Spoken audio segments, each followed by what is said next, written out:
Hello mga kalaki! I'm back again na magluluto sa inyo ng pinakapaborito ng marami, lalo na kapag ang pinag-usapan ay merienda na matamis. Ayan. So ano ba itong lulutuin ko? Pero bago tayo mag-start, welcome to my channel. Please subscribe to my YouTube channel, EA Lucky Vlog at iba pa.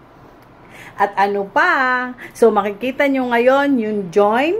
Click the join and be my member at makuha nyo ang mga perks. Napakamura lang nito. Para kung kayo ay manonood sa akin, magko-comment. So, may mga badges na nakalaan para dito. So, mga kalaki, support lang po and then tulungan lang po tayo. So, ano nga po ba yung aking lulutuin o i-share ko sa inyo ngayon? Ito yung paborito ng lola at ng pamilya ko. Ano ba to? Ito yung tinatawag natin na... Ready ka na ba na marinig kung ano yung aking isi-share na lutuin sa inyo ngayon na napakapatok pang negosyo at maganda rin ito na talagang ihain sa pamilya mo busog-lusog. Ito ay ang palitaw latik. Ayan. So, mag-start na ako ngayon. So, ngayon, lalagyan ko siya ng 1 cup na glutinous flour. Okay? So, tapos, at lalagyan ko pa rin siya na, at maglalagay pa uli ako ng another 1 cup na glutinous flour.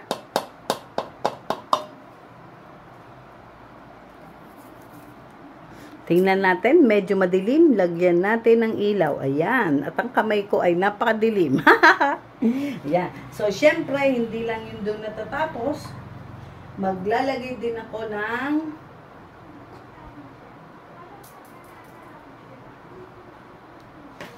another 1 cup na rice flour. So, para matatag siya. Ayan.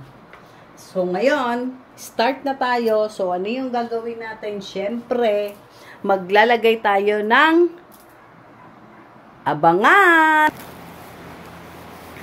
Ayan. So, ito na ngayon. Haluin natin. Mix natin siya. So, naglagay lang ako ng guantes. Tama po. Pero, pangkain lang naman to. Kung ano, kahit naman hindi nyo lagyan ng guantes yung mga kamay ninyo. So, ngayon, maglagay tayo ng tubig. Sa paglagay po ng tubig, unti-unti lang. Huwag nyo masyadong damihan kasi hindi natin kailangan ng lugaw.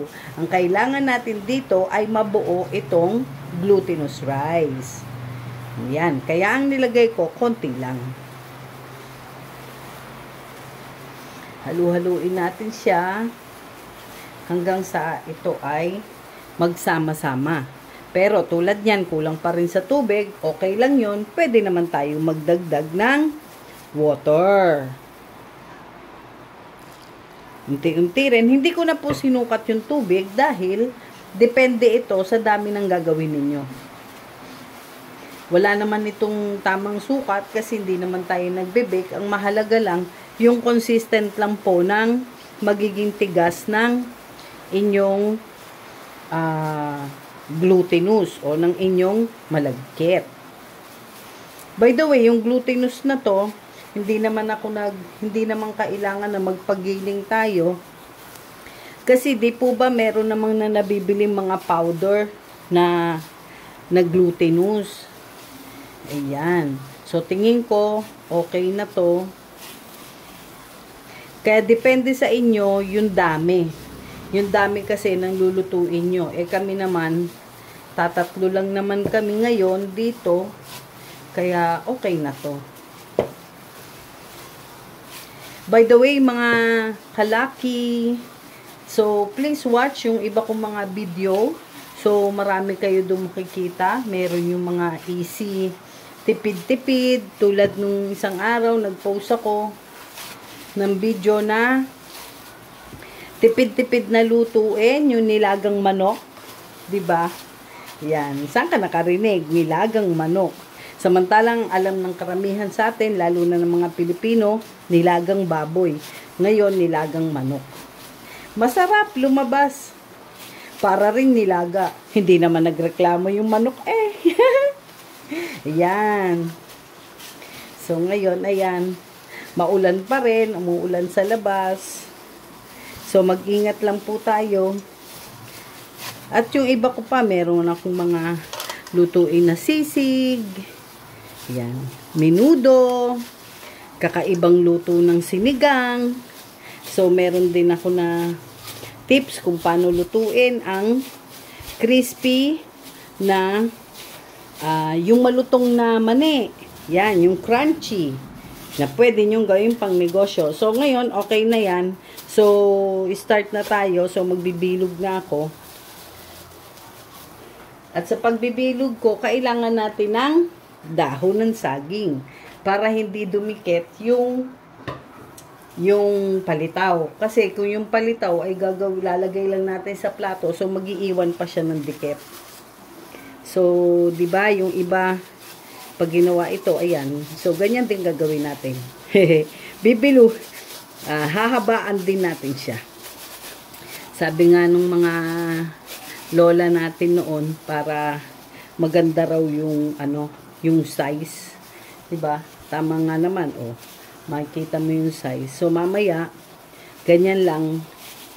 So, strategy lang para mabilis. Tapos, mamaya, bilugin na natin ng konti. And then, palalaparin na natin.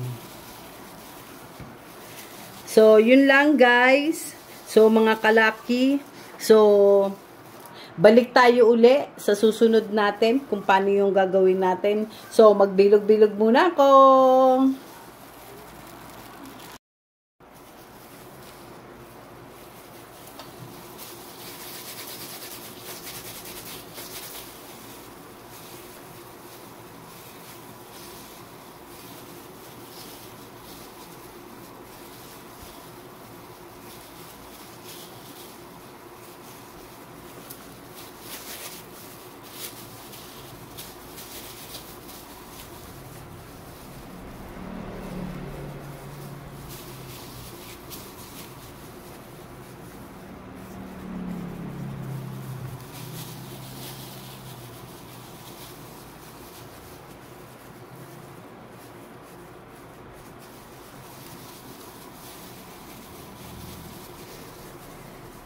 Yan, napakadali lang naman gumawa ng palitaw. Ayan. So, kung gusto mo ng maliit, anong klaseng size, ito medyo maliit na. Ayan. Tapos, gaganyunin mo lang ng daliri mo, bibilugin mo lang, ipepress mo lang. O, ayan na. Ayan na. So, ayan na yung ating paggawa ng palitaw. So, ngayon, ito yung lumabas. So, marami-rami rin, pero tama na rin na isang kainan. So, dahil pang merienda lang naman, so, ayan, mga kalaki, ito na ngayon yung palitaw. So, yun next step natin. So, ipakita ko rin sa inyo. And then, the ingredients. Okay, so, balik tayo uli. So, wait lang, and then, ayusin ko lang to. And then, prepare tayo para sa mga ingredients pa na gagawin natin. Para sa gagawin natin na palitaw latek. Ito na mga kalaki, ang mga ingredients na gagamitin natin, napakasimple lang. So, dito maglalagay ako ng sesame seed. Ayan. So, itong sesame seed na to, medyo nabusan na natin yan. Tapos, maglalagay ako ng gata. Ito kasi yung gagawin natin na latik. And then, yung sugar. So, I prepared the brown sugar para medyo brownish yung kulay niya. Pero, depende sa sukat kung ano yung tamis na gusto mo. And also, yun na nga, yung ating jaran, 'di ba? Ito, yung ating palitaw, ayan, tinakpan ko muna siya. Oh, tapos ngayon water. So ngayon I prepare na for the cooking. So let's wait mga kalaki. Please subscribe. Ayan mga kalaki, so start na tayo. Ayan.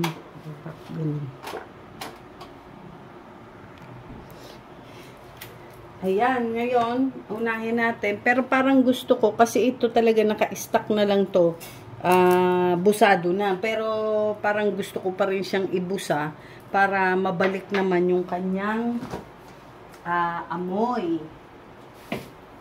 And then, plan ko pa rin siya na dagdagan kahit konti. Ayan.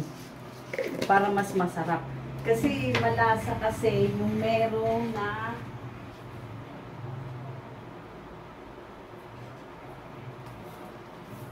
malasa yung merong ganyan. Ito, yung sesame seed.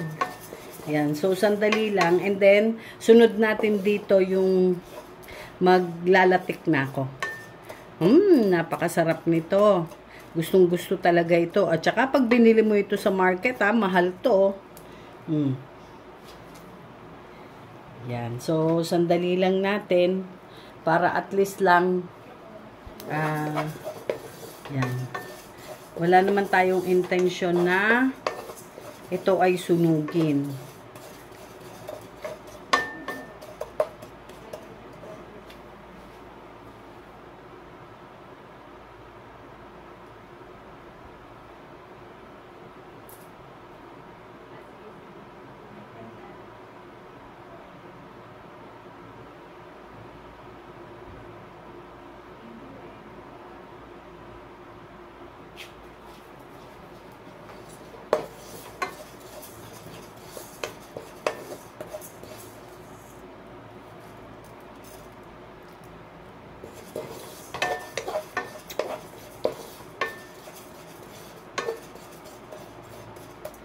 So, medyo painitin lang natin. Yan. So, ganyan lang din yung pagbubusan ng sesame seed. So, yung iba, pagka gusto talaga ng mas masarap, so, dinidikdik pa to para mas lumabas. Pero ako, okay na ako dito. So, niluto ko lang siya ng konti para, yan. So, I think okay na to. Ilagay na natin muna sa lalagyan. Okay.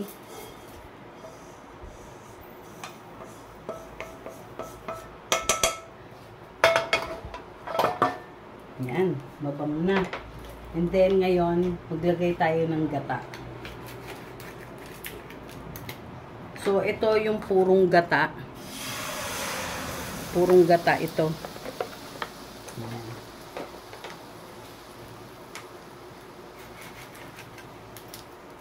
Kumbaga ito yung unang gata o kakang gata. Yan. Siguro much better kung yan. Kasi may laman pa sa loob, oh.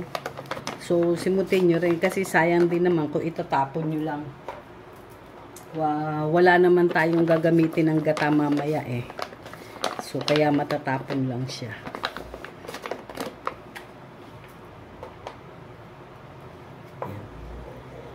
So, medyo lakasan lang natin yung apoy. And then, yan. So, antayin natin siyang kumulo.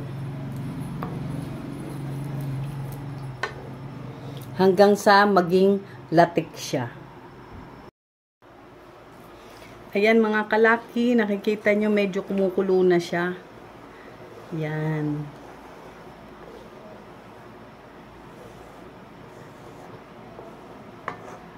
So, hindi naman natin intended na haluin ang haluin, pero haluin nyo pa rin. Kahit na paunti-unti, bango. Ang bango nung gata, diba? Yan, kulong-kulo na siya. So, mga kalaki, please share my video. And please, panoorin nyo pa rin po yung ibang mga video, lalo na kung naghahanap kayo ng ibang mga lutuin. So, meron din ako dyan, yung mga lifestyle. So, mga gala, pagkain. So, yun lang. Support lang and yan. Enjoy for watching. So, maraming salamat sa mga nanonood. So, sana may natutunan kayo sa mga na-share ko. And then, I-enjoy din kayo. So, more information. So, please subscribe. And then, share nyo na rin sa iba. Or,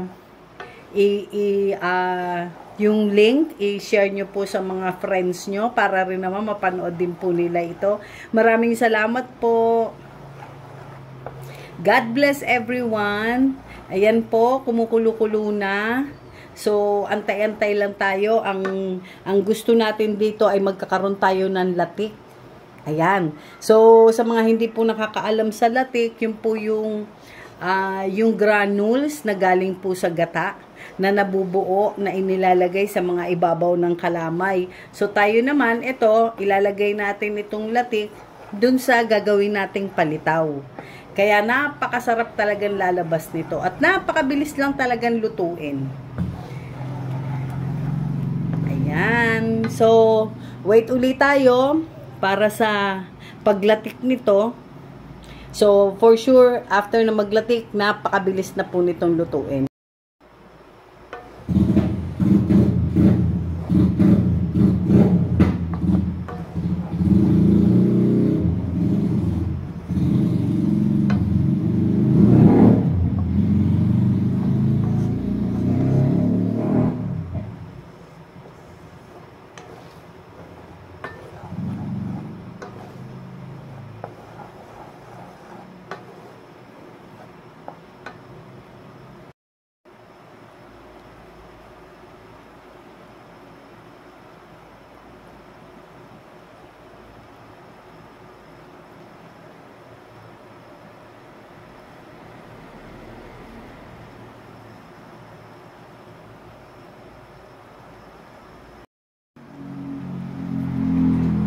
Ayan na, kalaki. Ayan na. Nakikita nyo, lumalapot na yung mga gilid. So, yun na. Nag-i-start na yun na maglatik.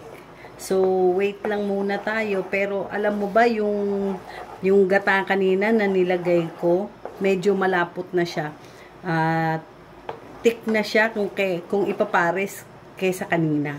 Ayan. Kaya, alam mo na, malapit na siyang magbuo. Maging latik.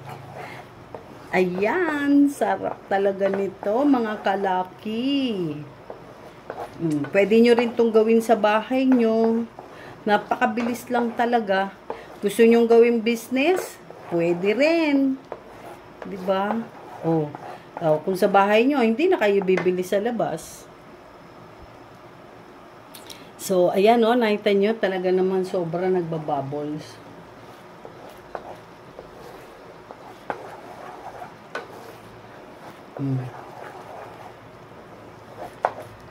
So, yan. So, ipakita ko sa inyo mamaya pagka talagang malapit na siya maging latik. Ito na mga kalaki, sobrang lapot niya na talaga. So, inaantay na lang natin na mag-brown siya. Yon, para totally maluto siya. Pero, hinaan nyo na yung apoy, ha? Kung gagawin nyo to. Dahil baka masunog. So, yung ginamit ko kanina, ito yon yung nasa pack na fresh gata, yung mama, yan yung Coco Mama. So, hindi mo na kailangan ngayon na magpiga, diba? Hindi mo na kailangan na maggadgad o magpunta pa ng palengke para magpagadgad. So, ayan. So, kitang-kita na, naghihiwalay na yung langis at saka yung latik. Kanina palapot, ngayon parang ano na sila, naghihiwalay na sila. Naggagawa na siya ng form para maging latik siya. So yan, hayaan lang din natin siya. Okay? So mamaya makikita nyo yan. Latik na talaga yan. Yan. Oo, yan na oh. Diba? Yan na. So, leave it, a while. Ayan. Then, pa-brownin natin konti. Para talagang latik na siya.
Ito na.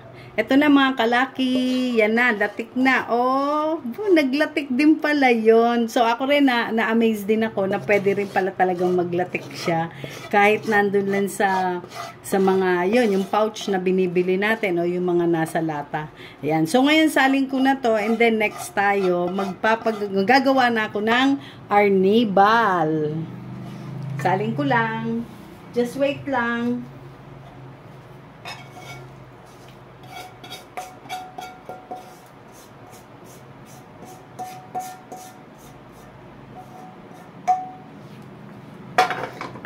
Ayan mga kalaki. So ngayon buksan natin uli yung kalan.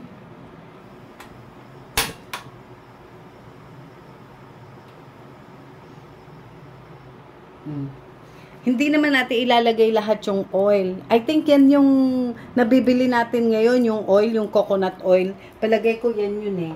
Diba? So ito. Yan. So ngayon magpapa-arnibal na tayo. So, wala ring sukat yung aking tubig, gawa ng depende rin sa tamis na gusto mo. At saka yung sugar. So, dito meron akong tirang sugar na nasa rep. So, ito muna yung ilagay ko. This is less than half kilo. Ayan. So, haluin natin. Depende kasi sa tamis. Kasi ako ayoko kasi na masyadong matamis. So, pag magpapa-arnibal ka, so ganyan. So, ikaw na rin yung mag-a-add kung ano yung gusto mo na tamis. Yan. Pag arnibal nito, so, antayin lang natin. Tunawin muna natin yung pinaka-sugar.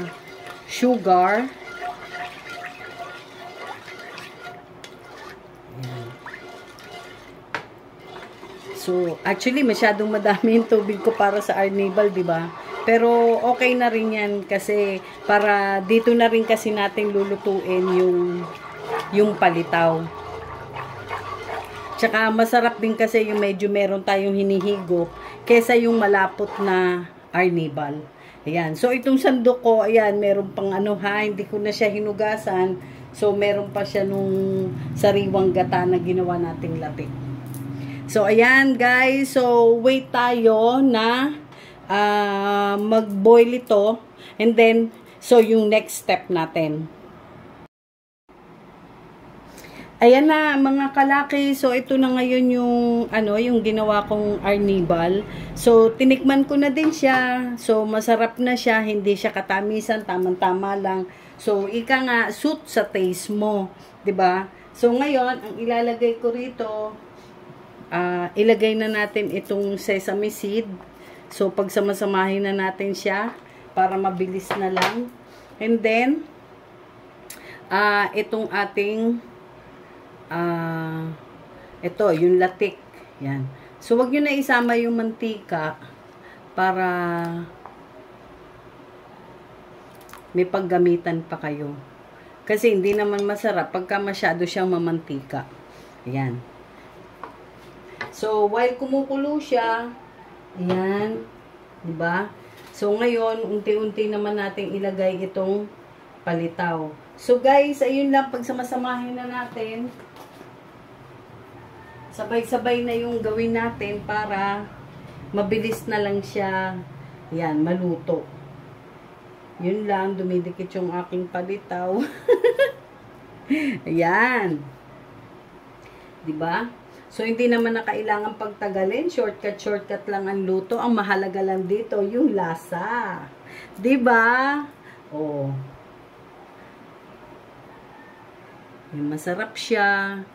Yan. So, yung palitaw, paglutang yan, so, luto na yan. So, ganyan lang kadali yung pagluluto ng palitaw latik. Yan. So, medyo haluin natin at baka nagdidikit-dikit na sila. Ang sarap, ang bango. Ang bango nung latik. So, mga kalaki. Yan. So, sana natutunan ninyo yung pagluto nitong isinare ko. Very easy lang. And then, step by step. Wala na tayong kailangan gawin. So, pwede mo na itong gawing negosyo or merienda ng mga anak mo. Dahil marami namang may gusto talaga ng mga ganito na merienda. Napakaliit lang ng puhunan. Diba? So, yung gata kong binili is 60 pesos. Tapos, ito namang glutinous. Nabili ko to sa Shopee eh. Parang 40 pesos eh.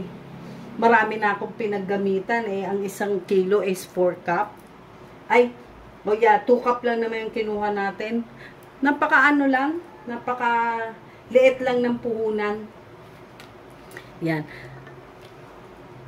So, yan kalaki. Ayoko ng malapot ha. Kasi gusto ko talaga yung meron akong iinom na sabaw. Ayan, di ba? Lalo na pagka mainit. Pero ito, maganda rin naman, malamig. Pero ako, para sa akin, pag inilagay ito sa rep, hindi na masarap. Kaya nga pagka nagluto ka nito, dapat ubusan na. Ayan. So, napakabilis lang. Matagal lang gumawa ng ng palitaw.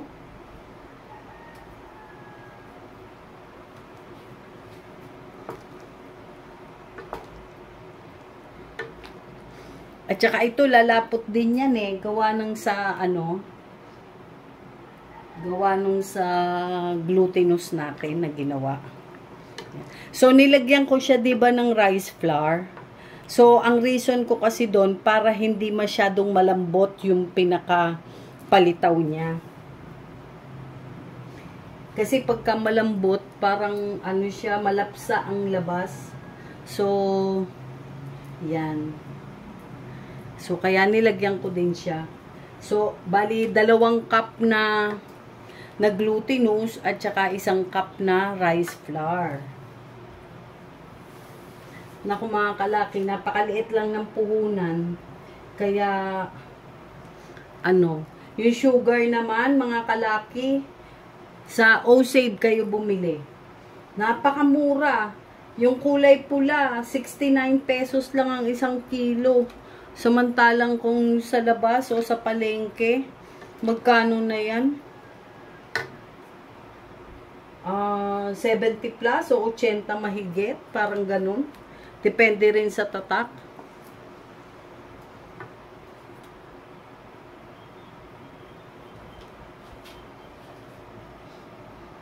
So, ayan. Ayan. So, ilagay ko na muna lahat. Mga kalaki, ayan, ilagay muna natin lahat. And then, mamaya, ipakita ko na sa inyo yung finish. And then, syempre, yung tikiman natin. Ito na, mga kalaki. Tapos na. Ayan, luto na siya. Wow, sarap-sarap talaga. Tinikman ko talaga. Very, very tasteful. Medyo may konting tamis lang nga siya. Ayan, so ligpitan time na tayo. Pero tamang-tama lang. Diba? Oh. Ang ganda kasi meron linga. Pero guys, kung gusto nyo talaga ng yung medyo malapot, magkanaw kayo ng ng glutinous. Ayan, para medyo merong palapot. Pero ako, ayan, lalapot na rin to eh. Tingnan nyo. Oh. 'Di ba? Masarap lang yung meron kang naiinom-inom, 'di ba? Oh, yan, lalo na kung matamis. Oh, happy hormones. Happy hormones. Oh, same mo. Tapos, yung palitaw niya, hindi siya malata talaga. So, okay siya. Ayan. So, ngayon, syempre, tikiman time tayo. Ayan. So, kukuha muna tayo para sa tikim time natin. Yung katabi ko dito, hindi na makapag-antay. Tingnan nyo, nauna pa siya sa akin. Siya na kaya yung kunan ko para sa tikiman time. Diba? Ayan. So, ngayon, ayan. So, ako naman ngayon. Pero patayin na muna natin. Ayan. Yun, pinatay ko na siya. So, tapos, ayan, yung palitaw, depende na rin sa inyo yung laki. Ang sarap. Ngayon, kung gusto mo ng malapot, so yun, palaputin natin. Palaputin mo na lang din sa pagluluto mo. Kung gusto mo yung may flavor, lagyan mo ng langka, pwede rin. Ako, ang nilagay ko yung sesame seed nga. Ayan. So, ayan, tikiman time na tayo, mga kalaki. So, thank you sa mga nanonood at sa magsasubscribe sa akin. Maraming salamat sa support ninyo. 'Di ba? So, God bless everyone.